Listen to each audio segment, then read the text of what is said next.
Hi, welcome to i6 network. ఈరోజు political విశ్లేషకుడు జీవి రమణ గారు మనతో ఉన్నారు. ఆయన అడిగి కొన్ని విషయాలు తెలుసుకున్నాం. సార్ నమస్తే. సార్ నమస్కారం అండి.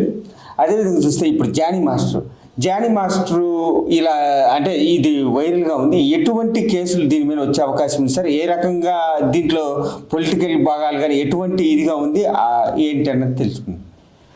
జానీ మాస్టర్ గారి విషయానికి వస్తే ఈయన సినిమా ఇండస్ట్రీకి చెందిన వ్యక్తి. సినిమా ఇండస్ట్రీలో ఆల్రెడీ మనకి చాలా వివాదాలు ఉన్నాయి ఇలాంటికి సంబంధించి. ముఖ్యంగా లేడీస్ని హెరాస్మెంట్ చేయటం, సో లైంగిక వేధింపులు, ఇదంతా కూడా. సో ఇదంతా ఏంటంటే ఈ సినిమాలో సహజమే అన్న విధంగా ఒక రకమైన సందేశం ఆల్రెడీ ప్రజలకు వెళ్ళిపోయింది. కాకపోతే అప్పుడప్పుడు ఇది విపరీతమైన ధోరణికి, విపరీతమైన పోకడికి వెళ్ళినప్పుడు ఇలాగ బయటకు వచ్చే పరిస్థితి.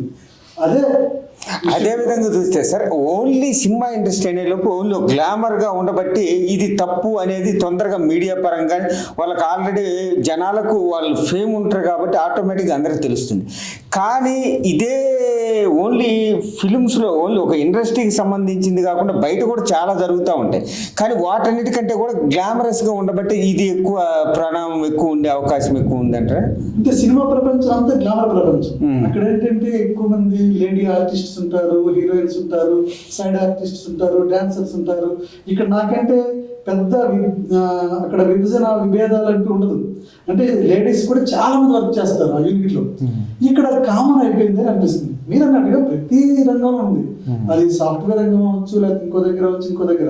నేను అదే అంటున్నా, మన పాత ఇంటర్వ్యూలో కూడా చెప్పాను, వేరే మీడియా ముఖ్యంగా కూడా చెప్పా, ఎప్పుడు కూడా లేడీస్కి వాళ్ళు పనిచేసే దగ్గర వాళ్ళకి స్వేచ్ఛనివ్వాలి.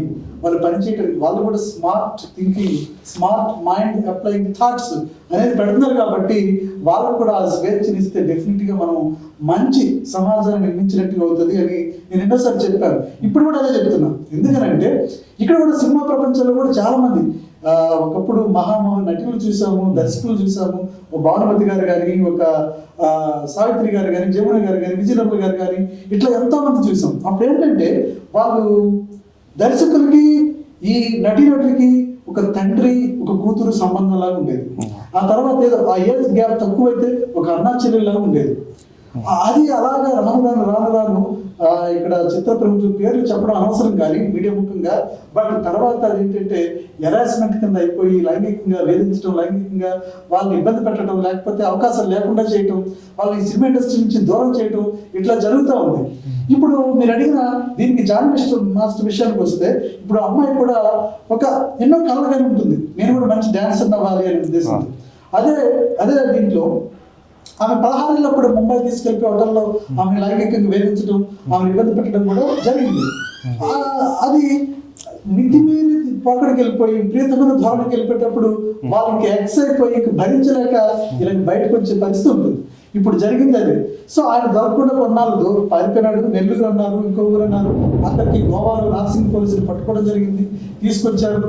ఆయన మిసెస్ ఆయేషా, ఆమె కూడా నార్సింగ్ పోలీస్ స్టేషన్కి వెళ్ళింది. ఆయన జానీ భాష యాక్చువల్గా. ఇక్కడ ఇంకో విషయం ఏంటంటే, ఇక్కడ మిసెస్ కూడా హెరాస్మెంట్ చేసిందని. జానీ మాస్టర్ మాత్రమే కాదు, ఆమె కూడా అరెస్ట్ చేసి ఇద్దరు కలిసి అమ్మాయిని మత మార్పిడి చేయాలని చూశారు. అంటే జిహాద్ అని ఒకటి ఉంది. ఆ మత మార్పిడి చేసుకో, నువ్వు హిందువు కదా, నువ్వు ముస్లింలు మతం తీసుకో, నేను పెళ్లి చేసుకుంటాను అని అంతవరకు వచ్చింది. కాబట్టి ఆమె బయటకు వచ్చి చెప్పుకోవాల్సిన పరిస్థితి వచ్చిందేమో అని నాకు అనిపిస్తుంది.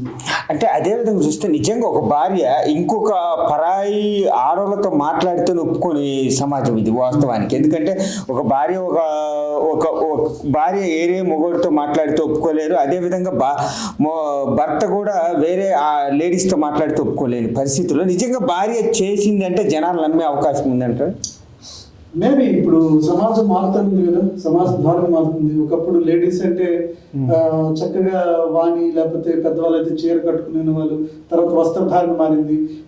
తర్వాత మందు కొట్టడం అలవాటు అయింది, సిగరెట్లు తాగుతున్నారు. ఇప్పుడు కొత్తగా చూస్తుంటే డ్రగ్స్ వాడుతున్నారు.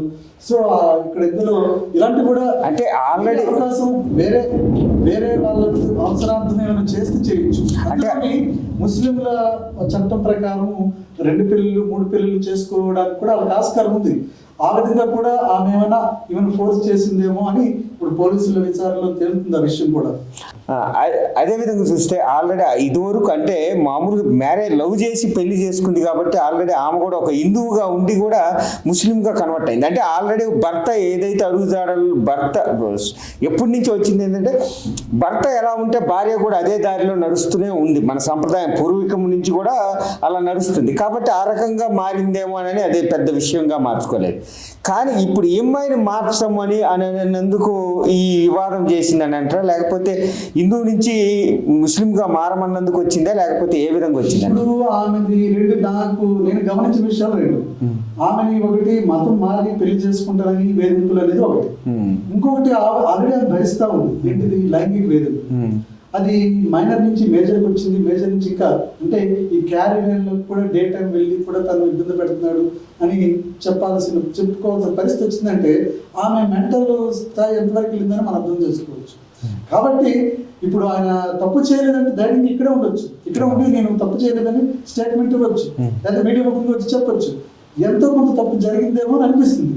అందుకని ఆయన గోవాలో ఉంటే గోవాలో నర్సింగ్ పోలీసులు పట్టుకున్నారు అంటే అది. ఇంకోటి ఈరోజు వచ్చిన వార్త ఏంటంటే ఆయన్ని రిమాండ్ పంపించారు చల్లపల్లి జైలుకి 14 days.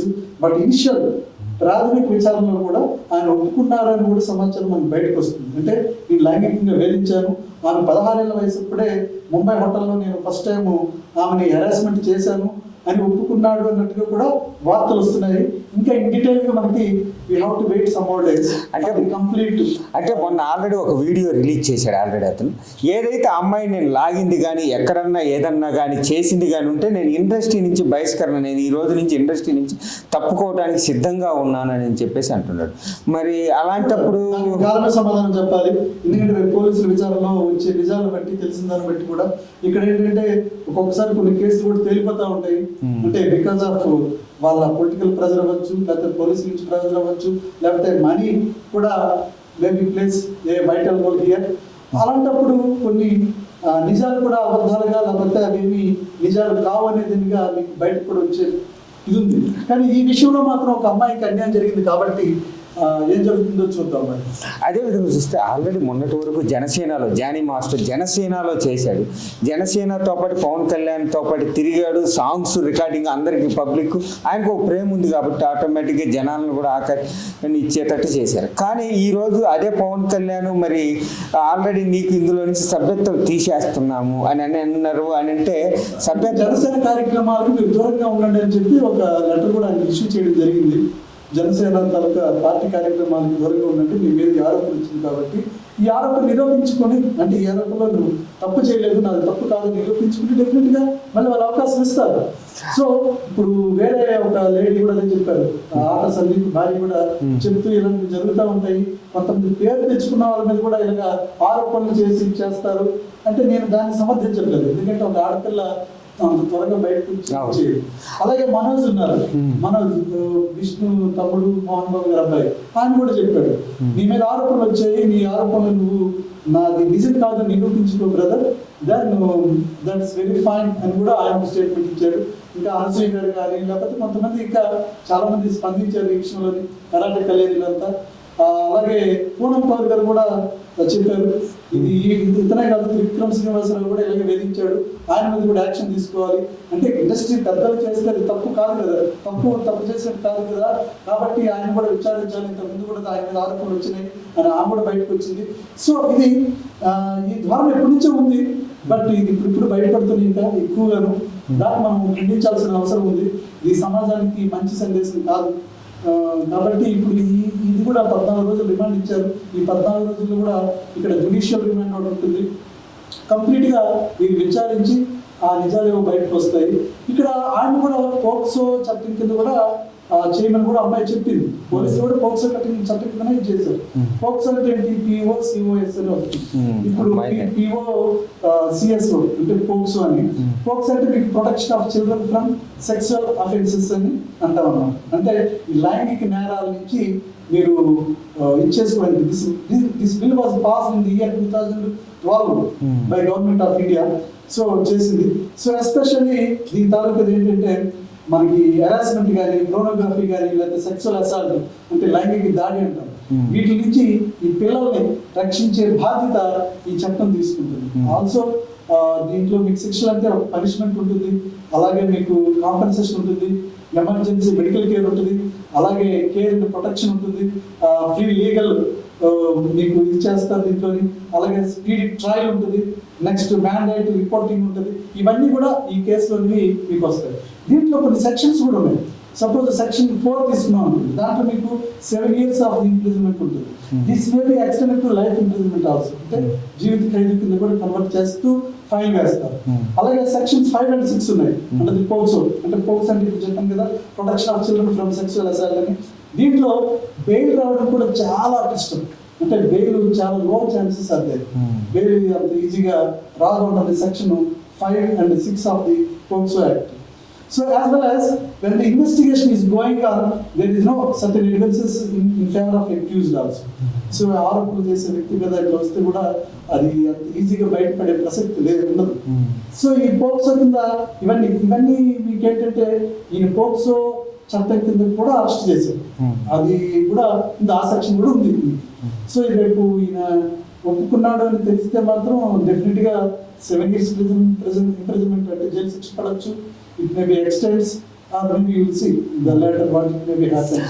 అంటే 5 years నుంచి ఎప్పటి నుంచి అలాట్మెంట్ చేస్తాం, ఇన్ని రోజులు పెట్టండి, సడన్ గా ఈ రోజు వచ్చినందుకు కొంతమంది అంటుంటారు ఆల్రెడీ ఏదైతే ఇది ఏదో కావాలని చెప్పి చేశారు అని చెప్పేసి కూడా అనటం జరుగుతుంది. కావాలని చేస్తే మొదట్లోనే చేయొచ్చు, బట్ ఏంటంటే వీళ్ళకి ఇందాక చెప్పాను అదే కదా, అది డిఫరెంట్ స్టేజెస్ లో ఉంటుంది. ఏ లో లెవెల్ స్టేజ్ లో ఉంటే సరే వాళ్ళ సర్వైవల్ కోసం ఒక పేరు రావాలి, నేను కూడా నా టాలెంట్ కూడా నిరూపించుకోవాలి, అంతవరకు భరిస్తారు. అది ఇంకా ఎక్కువైంది అనుకోండి, దాన్ని తట్టుకోలేని స్థితి వచ్చింది. That mind set is also not acceptable that much of the harassment. Then what they can do, definitely they can come out. So ఇట్లా జరుగుతూ ఉంటాయి. చాలా వేళల్లో మనం చూస్తున్నాం, ఏదో మరదల్ని బావగారు చేయటము, లేకపోతే కోడళ్ళు మామగారిని ఇబ్బంది పెట్టడం, ఇవి ఫస్ట్ బయటకు వస్తే ఇబ్బంది అవుతుంది, కుటుంబం పరుగు పోతుంది, లేకపోతే నా భర్త పరుగు పోతుంది, లేకపోతే ఇట్లా ఆలోచించి కొన్ని రోజులు వెయిట్ చేస్తూ ఉంటారు. సో వెయిట్ చేసిన కాలక్రమేణా ఈ వేధింపుల మీద తగ్గిపోతే దాన్ని మేబీ బ్యాలెన్స్ మీకు అక్కడితో ఆగిపోతుంది. కానీ ఇంకా ఓవర్ అయింది అనుకోండి, definitely they can come out, otherwise there is no, వాళ్ళు భరించిన పరిస్థితి వస్తుంది కదా. So that is the main thing.